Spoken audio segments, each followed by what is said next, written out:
Welcome to the Unstuck Podcast. I'm your host, Drew Koss, and today we got some questions from the audience. And these three questions are probably ones that I hear often, but when I answer them today, I want you to take time, see if it resonates, and then go for it with it. So let's get right into it. First question is, should I do something I'm passionate about for business?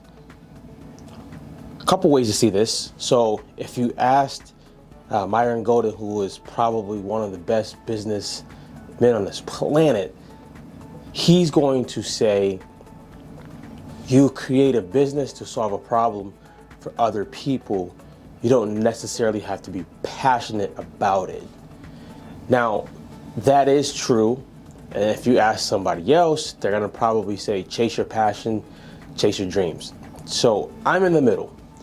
Yes, you want to have a business where you are solving problems, of course, because if you're not solving a problem, you're probably just taking up space, or it's probably just a hobby. So you do want to solve a problem.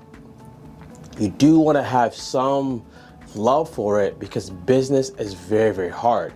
And if you don't have a love for it, you're going to quit probably day 30, because you're not going to be super successful immediately. It usually takes most people maybe 5 years to start seeing massive success, or any success at all. So it's hard. If you're not passionate about it, it's gonna push you to give up a lot quicker. So here's my spin on all of that. If I wrapped it up, I would honestly say pick something that you're good at. After that, ask yourself, do people actually need this? And this could be something that's already being done. You could literally say, I want to be the next hairdresser or next barber. It could be something that's already being done, and you just go do it completely better. When I say better, it doesn't mean you have to go and reinvent the wheel. You can just do it better. I always tell all my friends who are graphic designers and photographers and videographers, yes, editing and things like that take a lot of time. So I usually say hire your editing, or outsource your editing, so that you can get it done quicker, so that you can actually be the photographer or videographer who has a quicker turnaround. Most photographers and videographers might have a 2-week turnaround, but if you're doing it in 5 to 7 days, you're probably going to get booked more, which means you're going to make more money. You're probably going to be seen more as the better person. Could be true or not. But number 3, you're probably going to have a more sustainable business, because you're not taking on all the stress. And that's what most business owners do. They take on all the stress. So should you do something you're passionate about? Yes and no. I would say you don't have to be passionate about it. You just have to be good at it. You have to ask yourself, does the world need it? And will people actually pay for it? If you're creating a business that no one wants, get out of it. There's nothing to lose, because you're going to waste a lot of time. Second question, where do you see yourself in the next 3 to 5 years? Cool, I like this one. Next 3 to 5 years, right now, I would love to have some type of company, agency that's really, really lean. I don't want to manage 1,000 people at all. As cool as that sounds, I don't want that. I want to work with maybe 2 other people, and one person is known and they're lane for something, other person is known and they're lane for something, and I want to do that because I want to have a bigger impact. I think that could happen in 3 years. And in 5 years, if we're talking business, in 5 years, I would love to have helped, this is a big goal, 1,000 coaches create content 2 times better than what they're doing right now, and half of the time that they've been doing it, right? A lot of strategy behind that, a lot of work. If we're talking family, in 5 years, honestly, I want to be somewhere warm. I want to move somewhere warm. My daughters will be older. Take my wife on a ton more vacations. By then, I want to have run a marathon. I want to have, by that time, competed a lot in jiu-jitsu. The rest goals are, they're wrapped up in that somehow, family, but definitely for business. agency where I could actually serve people high level, lean, because I don't want to manage a lot of people, and just succeed from that. Good question. I like that one. Next question. Best business advice you could give. Ties into the first one. Do it better, right? And a couple ways that you can do things better if you're going to get into business, or if you are already in business. See what everybody is doing and do the opposite. That's one. If everyone's selling cars, go sell scooters. If everyone's selling a 10-day fitness challenge, do a 5-day challenge. Don't do a challenge at all. The reason why I say do the opposite is because if you're following the crowd, you're already behind. Carving out your own lane or creating your own space is super, super valuable, super important, because if you look like everybody else, you're going to get paid just like everybody else, and you're going to be sought at just like everybody else, which is probably it's too easy.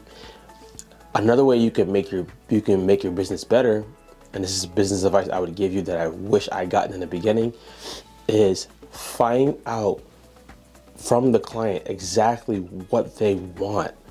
Most of the time when we see business owners, they're creating products and they're creating solutions that the client doesn't even have. If the client does not have an issue, when I work with people with content coaching, if they don't have a fear of getting on camera, I don't need to spend 30 days teaching them about the fear of being on camera. I need to go find out exactly what they want, what they need, and if this means tailoring some of the product, you can do that, right? I don't want to spend time solving issues that are not real issues. I want to spend time as a business owner, and you want to spend time as a business owner solving the real problem, not the problem you may feel they have. Here's something that used to happen with me in fitness. People will come because they wanted to lose weight. Awesome, great, remarkable. And immediately I would just try to put them on a diet. We do know calorie deficit is how you lose weight, so I was like, I just put them on a diet. What I didn't know, and I found out years later, is they weren't staying on the diet because of like mental stuff, some spiritual stuff. And when I started realizing, okay, that's the real problem, I asked them questions about that issue or about that part, and saw like their reaction change. Like, oh, I'm overeating because this is why I can't stick to a diet. And by doing that, it was now a problem that they knew and a problem that they were willing to solve. It made things 10 times easier, rather than me throwing a diet at them and then not sticking to it, because you just gotta want it. You gotta want it. That's cool, that's right. But they weren't sticking to it, so it meant nothing. I would say another piece of business advice would be get a mentor who's further than you. This is a coach, mentor, because there are just certain things that they've seen that you have not seen. When people get into business, what they usually do is they think that because they got into business and because social media is painting to them that you're going to be successful in 30 days, they get very discouraged. And the mentor would tell you, man, in 30 days, you got to learn marketing, you got to learn sales, you got to learn client retention, you have to learn creating leads, how to work the leads, creating a LLC. There's so many things that the mentor has seen that they can give you the shortcut to and the answer to that you won't get on your own. I would also say try to join a community with like-minded individuals, or individuals that are further than you. The community, it can be a meetup group or an online group. And the reason for this is, with business, you don't realize how much emotions come up, and you don't realize how bad it could be if you literally feel that you suck. That comes up a lot. With the community, you get encouragement, motivation, new ideas, you can network, you can collaborate, and you'll probably find out that you can go further with a community in 2 years than probably you could have in 10 years by yourself. So get a mentor. You don't have to create a new like lane. You don't have to even reinvent the wheel of anything you want to do. Just go do it better. Like do it better and you're pretty much good. Last question. Drew, if you were to teach me how to make content in 1 minute, how would you do it? Number one, I would answer the 5 questions that people ask me, FAQ. I would answer those 5 questions with a video. Number 2, I would take those same 5 questions and I would answer them by writing something. You can go into Canva, create like a headline, and then write the answers. I would take those same 5 questions and I would answer it through video, but I would do it walking. I would literally be walking and talking and telling people the answers to that. I would also take those same exact 5 questions, and I would answer it now as simple as I can, maybe 20 to 30 seconds. That's 20 pieces of content right there.